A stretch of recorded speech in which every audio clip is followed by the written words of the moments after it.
ஏங்க சம்பளம் வாங்கிட்டு வந்துட்டீங்களா? இன்னும் 2 நாள் தரேன் இருக்காங்க. தலையை வலிக்குது, டீ போட்டு கூட. ஏங்க நான் என்ன சொல்லிட்டு இருக்கேன், நீங்க என்ன சொல்லிட்டு இருக்கீங்க?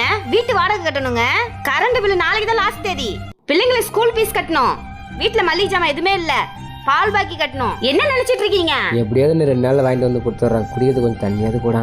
என்னங்க வீட்டுல இவ்வளவு பிரச்சனை ஓடுது, தண்ணி தண்ணின்னு இருக்கீங்க? என்னங்க குடிச்சு தொலைங்க.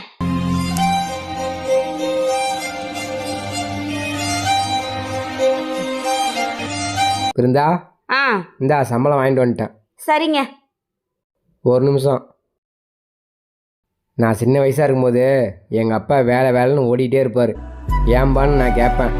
உனக்கு இப்போ புரியாதுடா, உனக்குன்னு ஒரு குடும்பம் வரும்போது அப்போ புரியும்னாரு. அதை நான் இப்போ புரிஞ்சுக்கிட்டேன். பணம் இருந்தால் தான் வெளியிலையும் மதிக்கிறாங்க, வீட்டுக்குள்ளே நீயும் மதிக்கிற.